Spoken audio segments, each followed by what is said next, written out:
Great day to be great. Intercepted. Terrence Johnson goes 102 yards. You know, the team's worked really hard. You get a bit. You get a bit. Oh, whoa, whoa. Touchdown. Aaron Jones. Oh, it's 1 week at a time. Dives into the end zone. Touchdown. I'm just trying to make the plays. Josh Allen to Stephon Diggs.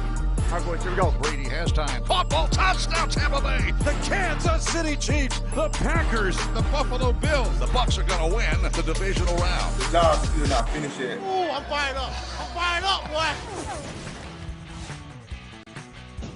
Welcome to another edition of the Around the NFL broadcast presented by Truist.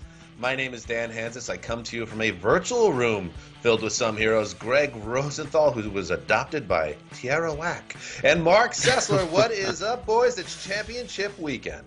I am just monitoring this sweatshirt that Greg is wearing as well. I need an explanation. Why so much comments? This is a football program. We got 4 teams, all with a real chance to win the Super Bowl. No pretenders this year. It's nice. Deflecting.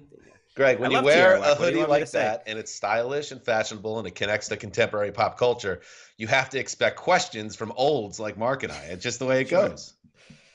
I mean, everyone check her out. She's the best. All right.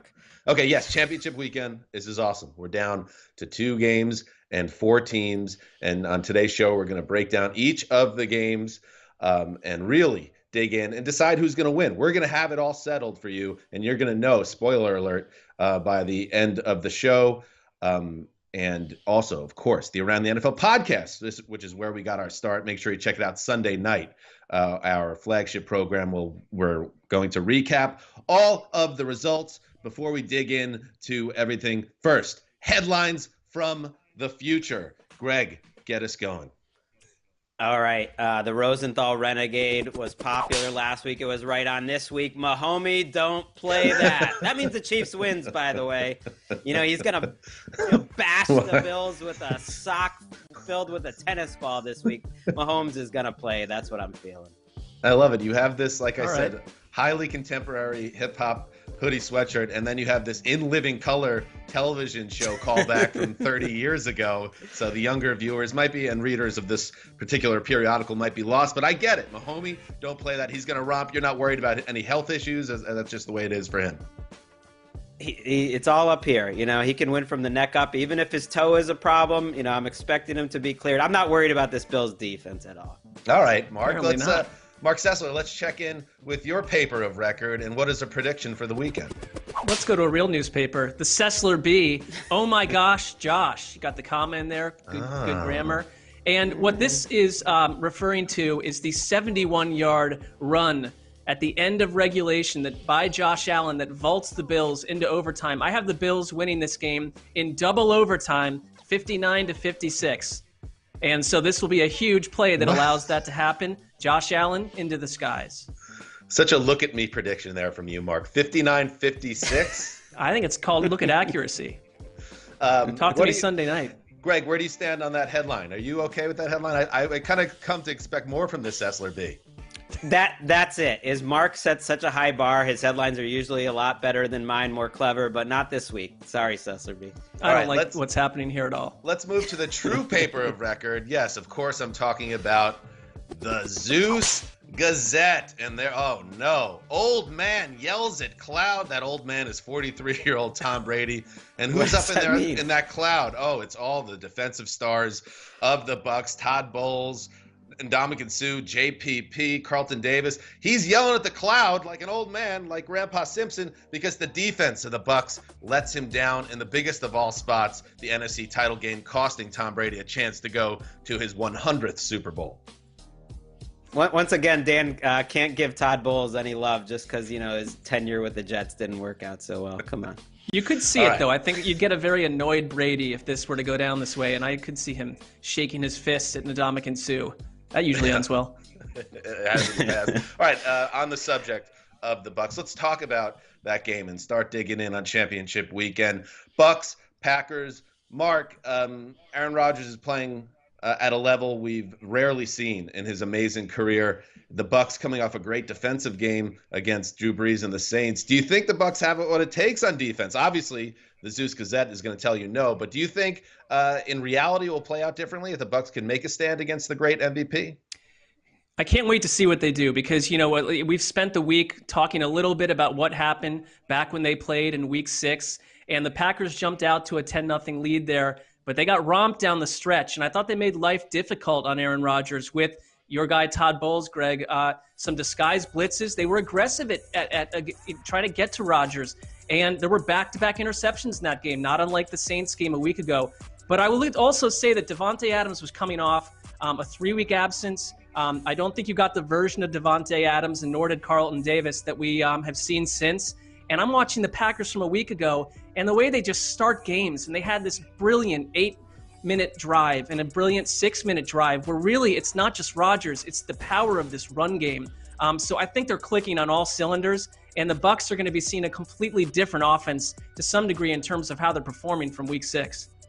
And the Bucs defense is different too. They're not as good. They started off the season like a house on fire, haven't been as good down the stretch, definitely coming off a good game, but I'm a little worried about their pass rush. Shaq Barrett hasn't been the same this year, Jason Pierre-Paul, and they're going up against Aaron Rodgers, who is so calm right now. Like the plays he was making last week, even when he was pressured, I'm thinking of this one out of his own end zone with everything collapsing in the middle, and he's just chill. He moved to a different window, finds his fourth receiver.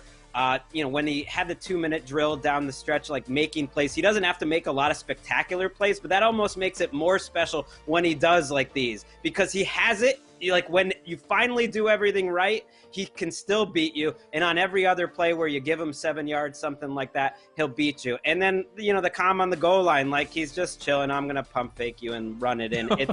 It's crazy. I don't think there's any perfect way to stop him other than to outscore the Packers. Right, and it's unfair. I mean, it's unfair to have to face a guy that's playing in terms of cerebral level, physical level, as well as Rodgers is in this system. And Matt LaFleur deserves more credit, I think, for building out this system. And Mark, you brought up Davante Adams, and listen, if you take out, he missed 2.5 games essentially with a hamstring injury early in the season. If he stayed healthy for 16, we might be talking about a guy that had the greatest wide receiver season of all time. That's how productive he was. Yep. And I don't think, Mark, it was a 3-week layoff that led to us not seeing the peak Davante Adams. I think it was Jalen Ramsey, who is a Hall of Fame level cornerback, there are no Hall of Fame level cornerbacks on the Bucs. So I think, and I lock up the Packers on our podcast on Thursday, and I feel strongly they're going to advance to the Super Bowl because Devontae Adams and Aaron Rodgers, it's Montana Jerry Rice level, and I think Adams has a monster game on Sunday.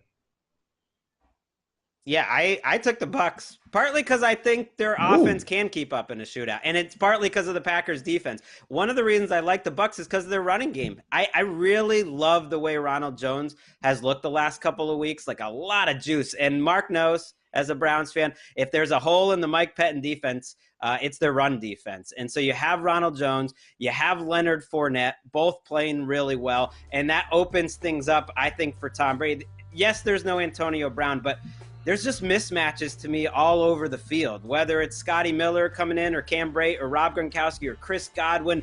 To me, these cornerbacks of the Packers are a problem. The safeties in coverage are a little bit of a problem. And I'm telling you, this running game of the Bucs and these running backs are going to get it done. So I'm hoping for a lot of points. I think it's going to be back and forth. I mean, I'm with you that they ran the ball real well last week. I much prefer Green Bay's ground game at this point. It feels so dangerous to me. Pettin likes to use a lot of dime. He's going to want to. I think they're going to want to limit explosive plays the best they can from Tom Brady, who's been one of the best deep passers in the NFL over the last month plus. I mean, we are watching. If anything, you can even if you're a casual fan, the idea of watching Tom Brady right now at his age versus Aaron Rodgers, we've wanted this playoff matchup forever, and we're getting it. And it's not two aged guys creaking into this thing. They are playing at the ultimate level. So hang on. You mentioned, yes, Antonio Brown. You see that highlight there. He is out with the knee injury he suffered in the divisional playoffs. But they will be getting back the Bucs Vita Vea, who is a dominant interior defensive lineman that is a big part of their run defense. They carried on without him for most of the season. But when you talk about, Greg, you mentioned they were stronger earlier in the season than later. Vita Vea not being there played a part, I think, because not only does he cause havoc from the interior, he takes attention away and allows the edge guys like your JPP and your Shaq to get to the quarterback. That said, we don't know how much of him we're going to see, Greg. When you come off a layoff like that, he's probably on a snap count and maybe a decoy entirely. Yeah, every little bit helps. The one difference I think between these two defenses, and the Packers do have some pass rushers, is this reminds me of arena football. I was once conscripted to cover fantasy arena football way at my old job at RotoWorld. That's the darkest thing I've ever heard anyone say before. It was tough, but I was a young kid getting paid.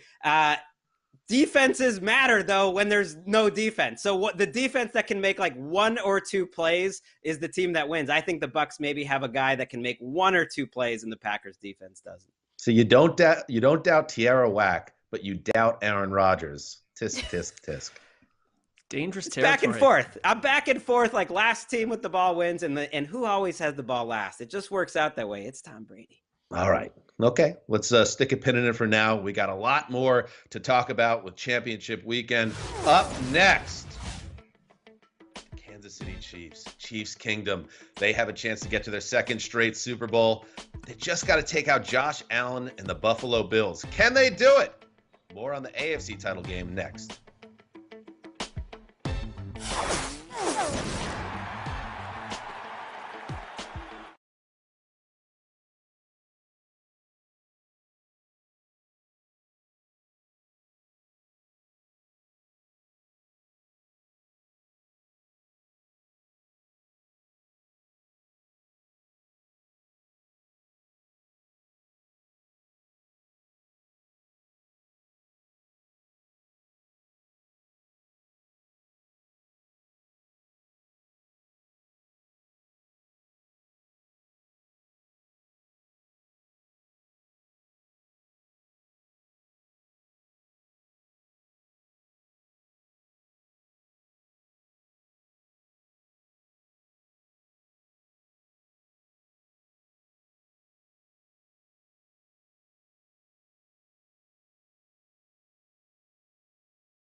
It's time for another edition of This Week in NFL History. January 19th, 2014, the Seahawks bested the 49ers in the NFC Championship game. Colin Kaepernick's potential game-winning pass to Michael Crabtree was deflected by Richard Sherman and intercepted by Malcolm Smith, leading to the post-game interview that birthed a trillion hot takes. Don't you ever talk about me! Who was talking about you? 12 years earlier, the Patriots prevailed over the Raiders in the AFC Divisional Playoffs, the infamous Tuck Rule game. A booth review overturned a Tom Brady fumble that would have ended New England's season and just maybe short-circuited the Patriots dynasty before it began. Butterfly effect, dog, like the Ashton Kutcher picture. Bringing this game up in front of silver and black fans is major folly. Hope your affairs are in order. And that was another edition of This Week in NFL History. Support our boys. All right, time now for Be Prepared, presented by Castrol Edge. You know, Aaron Andrews will always be a legend. For that very necessary follow-up, who are you talking about? It was necessary. Loved it. Who's talking about you? All right, let's get into it. Kansas City Chiefs, Buffalo Bills. You gotta love it. It feels like, Greg, this has been something we've been building up to for weeks. We all knew Patrick Mahomes versus Josh Allen was going to happen, but usually when everyone thinks that, it doesn't work out that way. And here we are. It has. Yeah, the Bills have been, to me, the best team since December started, and the Chiefs are the defending champs and have the best player. I'm prepared right now to watch Travis Kelce, though. I think this is going to be Travis Kelce's defining game. This has been his defining season too. Mark knows it. Watching last week, the connection between Mahomes and Kelce on broken plays, and you just saw Kelce destroy Denzel Ward. When your number one cornerback, and this week it's Tre'Davious White, who's struggling right now, cannot cover the opposing tight end. It's like, what do you do? And Travis Kelce's always kind of been tight end too. There's always been Gronk. Or, last year it's Kittle. Right now, he's number one. I mean, he's the man. And I think he could dominate this game in a way that just everyone remembers when he's inducted into Canton a week ago. Sorry for those clips there, Mark, but I know it's a little... No, it's, I've always just enjoyed watching the Chiefs, but as a Browns supporter, last week was the first week where I'm watching Kelce, make catch after catch. And I'm like, wait, this guy's annoying. And this whole team is annoying. But, when you're out of the mix, now it's like, wait, they have too many weapons to deal with. And if I'm encouraged by one thing, and I know this Bills defense is not, the best in the league, but they came out with such a great plan, Leslie Frazier and company, against the Ravens last week, that it gives me hope that they have to come up with something a little bit different than what happened back in week 6, where in that game, I thought they just did not want to let Mahomes downfield. They played a certain type of defense where it was like, we'll let you run at us all day long. And the Chiefs ran for 245 yards. I mean, it was insane, but it's like, you can't just let them do that either. So I just want to see how you counterpunch with Mahomes. My one thing would be, I thought Mahomes, if that toe is not fully healthy, he looked uncomfortable to me on some of his throws. And I mean, it definitely affected the air game for a bit before he went out with the other injury. It's the air game and also his ability to scramble. And you wonder if a week off, and again, right now as we record this, he's trending towards playing. We hope that that's going to be the case.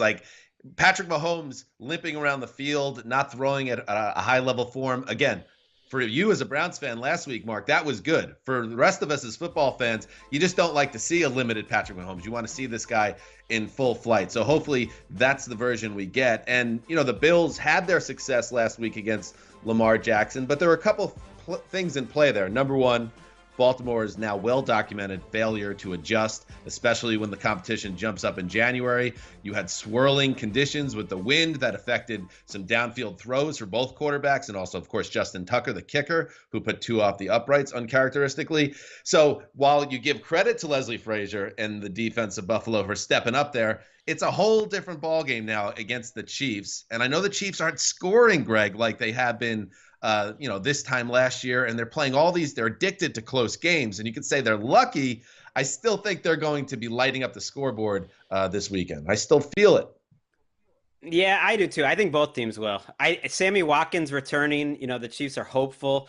Edwards-Helaire returning would both be huge. I mean, that's their number 2 receiver who's been great in the playoffs. That's a running back who's a first-round pick and beat up the Bills, making people miss. I just wonder, will the Bills take kind of what the Chiefs defense gives them? Last time it was, we're going to give you the bombs, and Josh Allen couldn't hit them.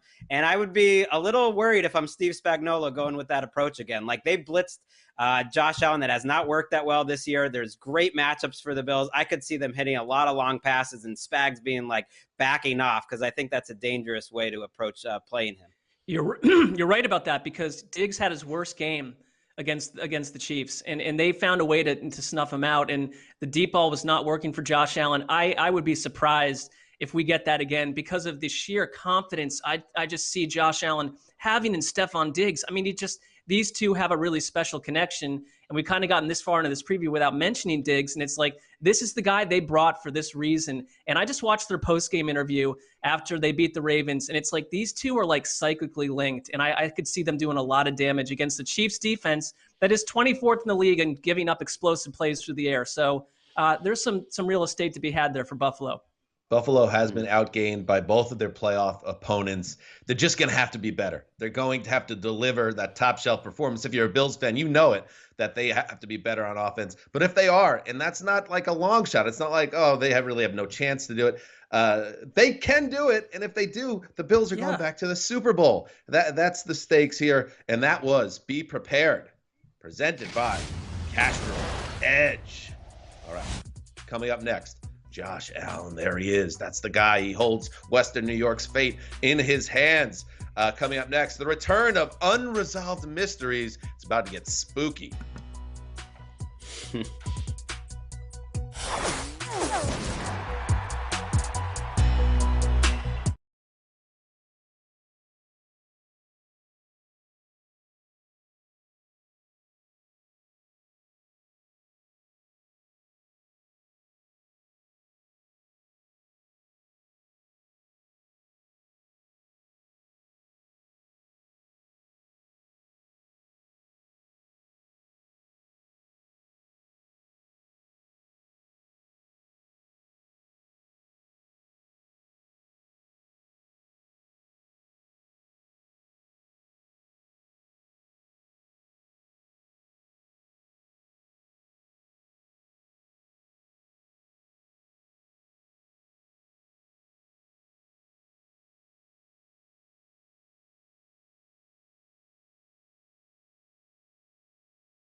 Around the NFL is about solving unresolved mysteries. Wherever possible, the actual football players and league figures have participated in recreating the events. What you are about to see is definitely not a news broadcast. Tonight's case features ordinary people thrust into a vortex of mystery, heartbreak, and intrigue. Each one looking for the vital clue to end a story that thus far has no end. Perhaps you can help. Join me, and maybe you too can solve a mystery.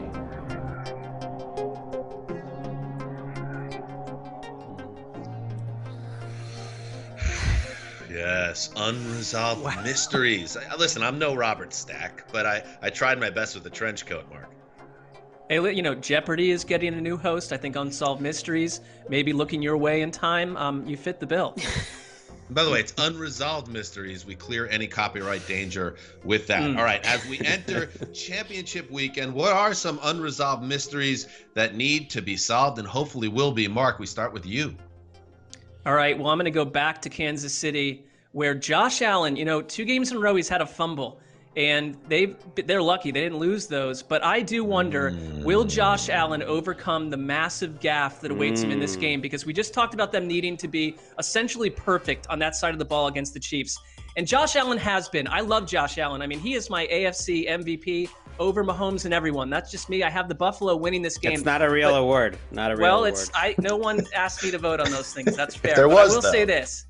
Josh Allen is probably going to have one big mistake in this game. It can't be the thing that unspools the entire Buffalo Bills team. When it happens, the mystery is, will he be able to overcome it? This version of Josh Allen, I believe, will and can. Okay, so there were 2 gaffes in the first 2 rounds. Against the Colts, a snap that got past him late in the fourth quarter that could have changed everything, and his lineman bailed him out with the recovery.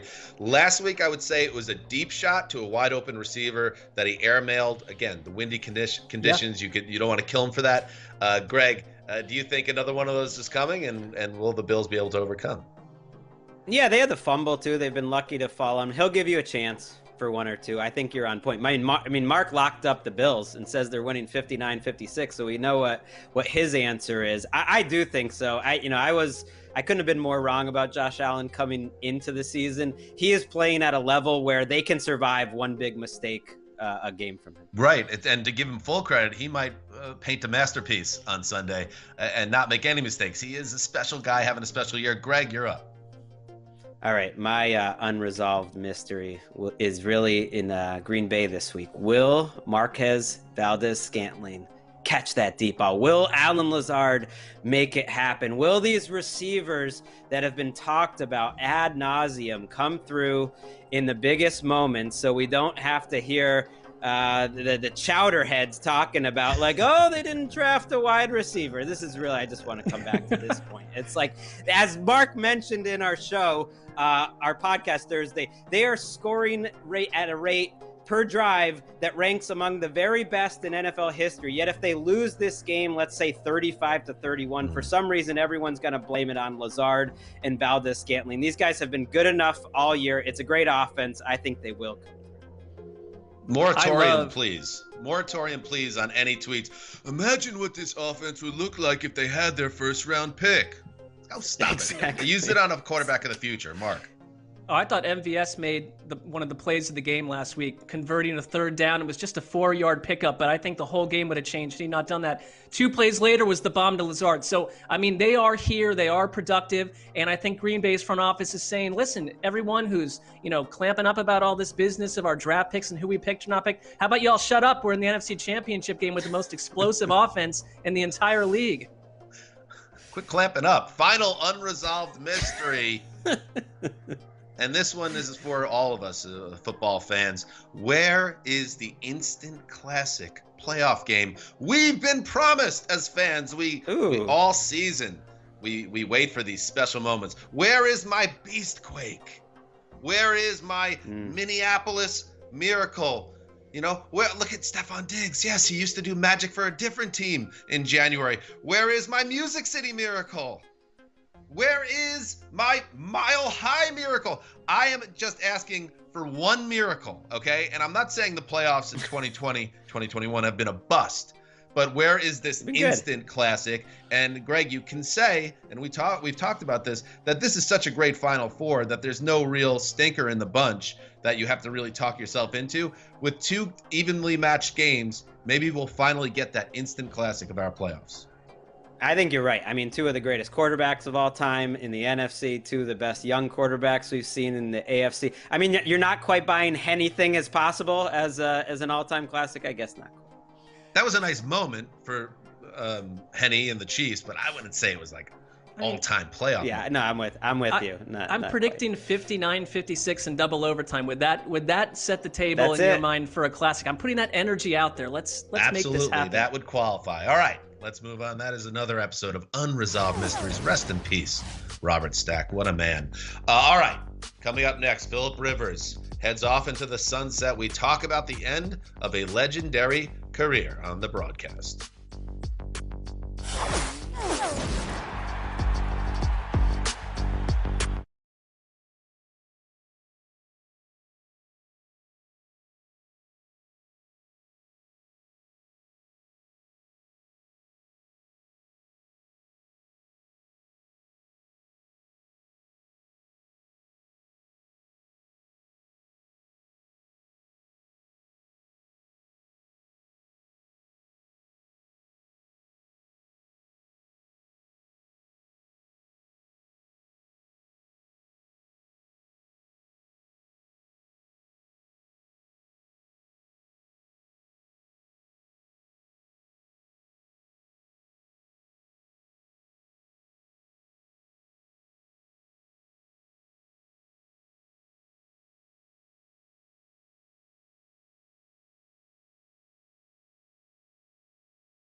Dear Philip Rivers, thank you, the biggest thank you, not just from Chargers fans or 2020 Colts fans, but from the entire league.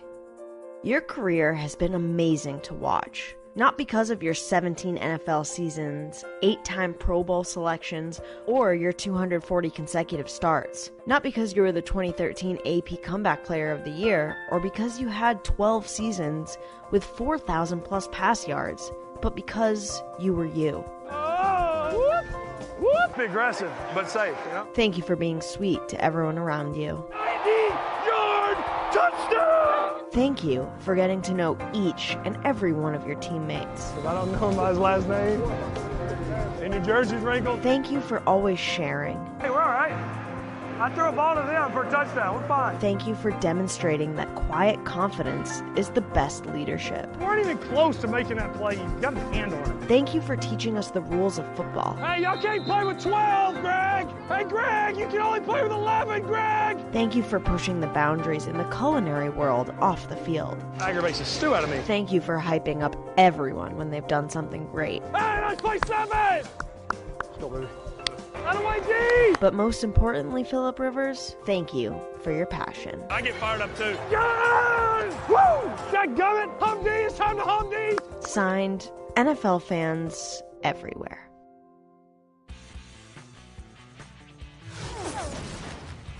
Wonderful work there by our great producer, Ricky Hollywood, Erica Tamposi.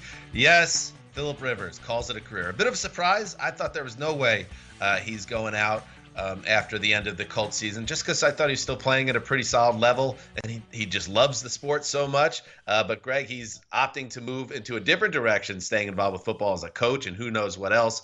What a career. You've always been a big fan, I know. Yeah, I mean, I wish I was Philip Rivers. He played the game like with so much like joy, while also just kind of like annoying his opponents. Like, who wouldn't want to be that guy? There was no one like him. Like, that's what I want as a fan, is characters. So many of these quarterbacks are robots, No one threw like him. No one quite played with him like him, with this like weird old man mid-range game, even when he was younger. Like, he trash talk guys, and JJ Watt referred to this week by pointing out to the defense that they're lined up wrong, when they're, going up against Phillip Rivers. Like, that's both annoying and awesome and smart and like entertaining all at the same time. Like, there was no one like Phillip Rivers. Yeah, I'd be a little concerned for the Rivers family that Ricky Hollywood apparently has his home address, is sending personal letters over there. But I love the story. I mean, when he went to North Carolina State, he wasn't really even valued as a quarterback for the most part because of his release. And that release was, something fun to watch through his whole career. He's sort of a quarterback from a different time. I don't think you're going to get a lot of Phillip Rivers ever again, or players like him. I love his sort of sense of mischievousness, the way that he would, as you're saying, Greg, kind of rat out defenses for being in the wrong place at the wrong time. And I think Ricky Hollywood might be also happy as a Patriots fan that he never really got over the top. It might be the kind of thing that causes a snag with some Hall of Fame voters, but he's a Hall of Fame quarterback to me. I don't know what else you're looking for. Well, what you're looking for, if you're going to hold him out, is he never had a signature January moment. He did play without an ACL, which he just passed the anniversary of that in the playoffs, and that showed just the toughness, a guy that never missed the start. This is going to sound like I'm damning him with faint praise, but it really is a compliment, even if it doesn't sound that way. I think he's the GOAT of the Hall of Very Good. I think he is the best very good quarterback of all time. Not a true all-time great quarterback, but Hall of Fame, the GOAT of Hall of Very Good. Greg, I know you hate that, but that's just how I saw it. I could not disagree more. I could not disagree more. First of all, beating Peyton Manning at the peak of his powers in back-to-back playoffs, okay, that's not a signature playoff moment, and then playing with a torn ACL on top of that. I think you evaluate quarterbacks in 16-game chunks. And when you rack up where he was among the NFL's quarterback in those 16-game chunks for most of his career, he was top 5 or 6. And so when I hear some Hall of Fame voters on this network talking like, well, we're going to have to give the edge to Eli Manning because he did it in January. No, he wasn't. They weren't as good consistently. Context matters. Offensive line play was terrible. His run game was terrible. And by the way, that organization really did not support him. I love that he was always loyal to San Diego. There were some very good Chargers teams in the mix in the mid-aughts that did not get over the hump, and he was the quarterback, Greg. Just saying. It's fair. It's not all about the quarterback. Dan Marino knows it. He wasn't Dan Marino, but it was the line play. It was the running game. Like, every year after year, if you're a top 5 quarterback, you're a Hall of Fame. Well, and it's his availability too. I mean, along with Eli, the talk about Iron Man, like, you draft him and he doesn't miss a start for like 1,000 years. I mean, that's what you need out of your quarterback. And he's been supreme in games. Yes, he's a Hall of Famer. I put them both in. If you put in Eli, you put in Phil. If you put in Phil, you put in Eli. That's just me. But congratulations to Phillip Rivers. And I hope he stays on the NFL grid in some capacity, maybe an announcer booth down the line. But congratulations to all those high school kids that get him as a head coach. That's going to be awesome. All right, coming up next, more coaching news. The coaching carousel is starting to slow down as we get some slots filled. So we're going to break it down. Who's going where? Coming up next.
Time now for Who's Better, presented by Truist. Yes, the coaching carousel continues to spin, but it's slowing, and we're going to now check in with some moves that have happened over the past week. Let's do it via, it's a kind of a buzzy thing going on social media accounts now for teams. The coaches offering up kind of introductory comments to the fan base. Let's start with the Detroit Lions and their new head coach, Dan Campbell. What's up, Lions Pride? This is Dan Campbell, new head coach for you guys, man. I'm ready to get going. I'm excited, and we're going to put Motown back on the map. Ooh, he's going to put Motown back on the map. And everyone, of course, Mark was talking about Campbell's opening remarks in his presser, where he talked about biting knees and, attacking souls. I don't remember exactly anymore, but it was very passionate. Are you buying in on the Dan Campbell era in Detroit? Yeah, I thought the NFL might maybe look into some of the claims he made that his team would be doing on Sundays. But look, here's the thing. A 6-year contract surprised me because this isn't someone that I think that, coaching carousel-wise, we were talking about much at all. Came out of left field. Chris Spielman has a lot to do with this. And so if you're a Lions fan, you believe in Chris Spielman, I like it. I want to see more. I don't have a whole lot to go on. Wait, in terms you wanted of the what Lions to you wanted them to lowball Dan Campbell with like a 2-year deal? No. But 6 years is uncharacteristic. It's an extra year a lot or two. Of faith. It's an extra year or two for a guy that you wouldn't have expected that to. He's coming in at the same time as a new GM, Brad Holmes, who we'll learn about. I did like what he said about modeling their offense about the Saints in terms of matchups, but I'm just happy for us. I mean, he's going to be great content for the podcast. He's kind of the answer to the question, like, what if you gave that crazy interim head coach a job for 5 years? Like, let's find out how that goes. Because if you remember the Dan Campbell experience with the Dolphins, which was pretty successful, like, it was wild. The press conferences are not going to get any less crazy as we go. I don't know. Crazy is a strong word. And okay. Gentlemen, entertaining. I like it. I like it.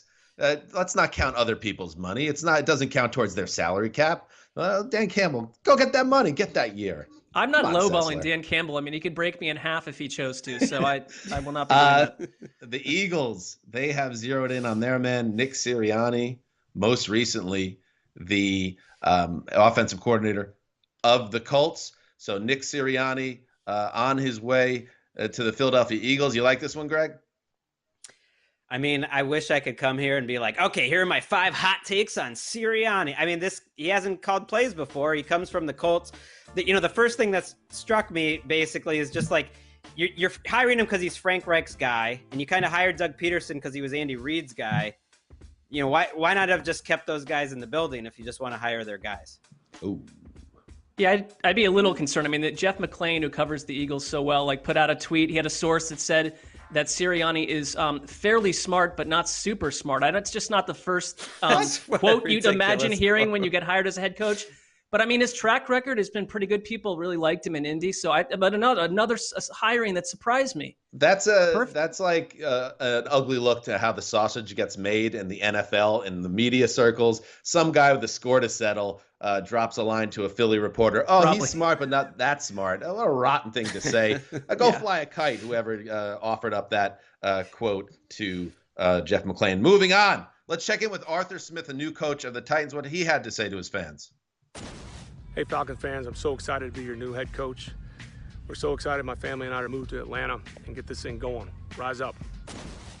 Mark, I've never seen Arthur Smith before. I mean, I know of his exploits and work for the Titans. What a great job he did with that offense the last couple of years. But that's a first for me. And okay, I'm in. Let's go. Let's fly, Falcons. Yeah, I don't know from an intro message angle. This isn't Dan Campbell. I think they know that. This is someone that I think recreated the Titans and recreated Ryan Tannehill's career. And you have to hope that that's what can happen for Atlanta. I mean, they've got pieces on offense. There's a lot of other questions there. I think they have about 31 players under contract. So I think he's walking into a bit of a tricky situation. And Arthur Smith, I mean, Greg, your thoughts? I mean, is the Tennessee work that he did enough? Yeah, I think you have to be excited that he could, make Matt Ryan better. Now, if you're going to try to make your coach look old, I mean, it would be the same with us. Have him like hold his camera up while doing a selfie. I mean, he kind of speaks like you would expect a guy named Arthur Smith to speak, but I've been wrong a lot about these opening pressers. Like how engaging they are is not a sign of how good coach they are. Now you put him in a Tiara Whack hoodie, and that would have been a totally different vibe. See, that's a missed opportunity by the Falcons. All right, finally, let's check in with the new Chargers coach, Brandon Staley. Hey, Charger fans, it's Brandon Staley, your new head coach. The Staley family is so excited to join this amazing franchise. We cannot wait to get to work. Bolt up. I feel like I just got back from Jesus camp or something. That was a very sunny message, very wholesome. Yeah, he gives a vibe of kind of like a young intern, maybe doing his first on-camera reporting, very eager, very happy, he's fired up. But I think it's a fun hire. I think it's fun because it might stoke a little rivalry here between the Chargers and the Rams. It's like, oh, you couldn't find your own stadium, Chargers. You got to take our coaches after you develop them. It's an interesting thing right going on. I like the camp reference. I actually was a camp counselor for a number of years way back when, and he has that sort of youthful zeal to him. But people that know Brandon Staley say he is just obsessed beyond measure with football and one of the hardest workers. And he really is someone that I don't think, a year ago we'd be shocked by this hire, but the press around him was heating up to a degree where, yes, he was going to get a job. I thought you were going to say, actually, he's obsessed with Satan. No, he's not. We don't know anything about it. But that's we are not very where I was excited going with that. to find out about all these men. And best of luck to all of them. That was Who's Better, presented by Truist. All right. We're getting close to the end of the road. Before we say goodbye, one final thought. Tom Brady, can he do it again? Oh, this is going to be a fun weekend.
It's the Crucible, it's the speed round, it's the lightning round, whatever you want to call it.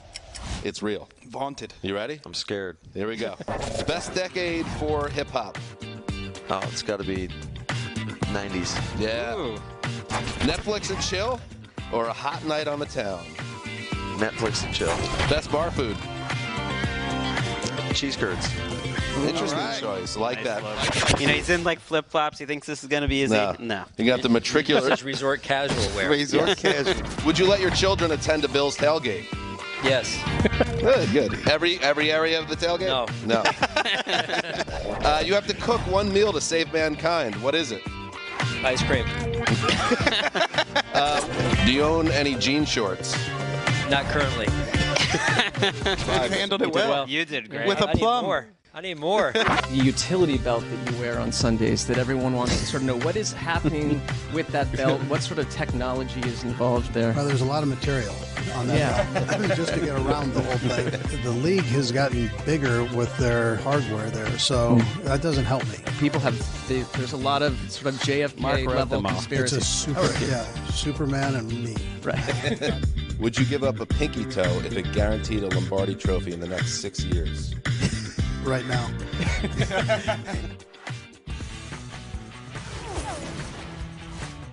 A lot of good times, and great to see our friend Chris Wessling there. I hope to have him back on the show soon. All right, time now for one final thought. I'll get going, and it is in remembrance of Ted Thompson, the former longtime Packers general manager who passed away this week at the age of 68. He is the man, his first move as GM when he took over in 2005 as he drafted Aaron Rodgers. Incredibly gutsy because Brett Favre, of course, was on the team still. And then he built that team, traded Favre, built the Super Bowl 45 champion. Rodgers was the first of 17 players drafted by Thomas to go to the Pro Bowl in his time there. And from a personal standpoint, he was at the Combine every year when we were there. And I always appreciated his dry wit and a subtle sense of humor. He just seemed like a good dude, and it's really sad to see him go so soon. So Ted Thompson, R.I.P. Mark.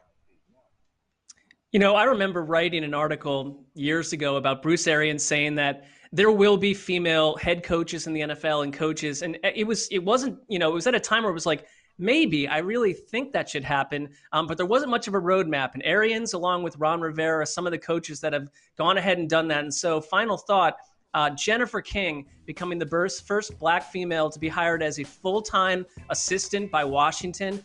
She worked with Scott Turner this year and with the running back room and did a great job.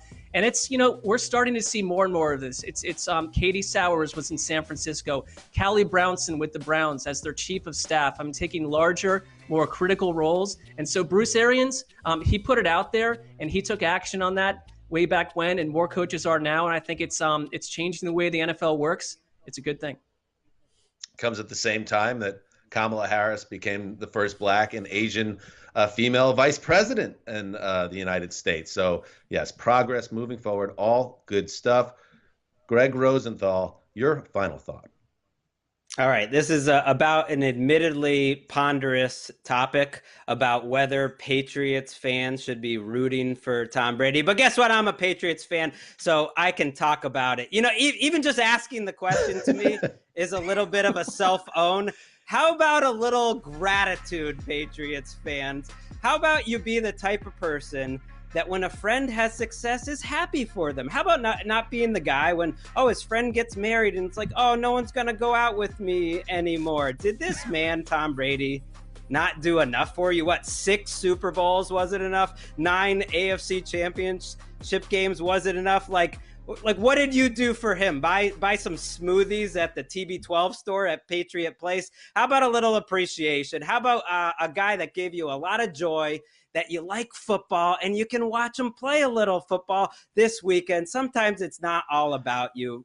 If you're rooting against them, you're a loser, I say. All right, let's be honest here. I know you're disconnected from New England. You're out in LA now, but is this a straw man argument? Are there actual Patriots fans that are rooting against Tom Brady this weekend? I have seen it on podcasts. I have seen it written about, and it's like, let's ask the people, and it's very mixed. It's like some just can't get over the fact that he's doing well. Come on.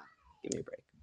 Let's be happy for him, please. I mean, that feels like Greg's message to Scott Zolak potentially, but I was going to say the only person I know for sure is rooting against Tom Brady this weekend is Bill Belichick, and I think we could all agree. That is not true. I don't buy that either. All right, good stuff. Great show. Reminder: the Around the NFL podcast airs 3 times. Oh, before we go, I don't want to say goodbye yet. I want to say Rob Ryan, a legend, we're all big fans of Rob Ryan. We've worked with him, and he is back in the league as the Ravens inside linebackers coach. Look at this. Zeuser tweeted about it, and look at that, man. That's all man, and that hair is all natural. We know that for a fact. Look at this. Look at the Sizzler out at the pub in England with Ryan. He's a gregarious man, but also knows his sports. You gotta love Rob Ryan. Our colleague at Sky Sports, I like that it took until the very end of the show for Dan to use the old Zeuser in the third person, but he did it. I enjoyed having that beer with Rob Ryan. We had a few. He couldn't have been cooler, hanging out with our crew at a British pub. I also traveled with Rex Ryan. I don't know how many people of my ilk have had beers with both Ryan brothers. Lucky I'm not man. sure who's more fun. They're delightful. It's great to have them in the league. Check out the Around the NFL podcast 3 times a week, including Sunday night, the flagship show. We're off next week, but back for the Super Bowl. Thanks for watching. Rob Ryan. That hair.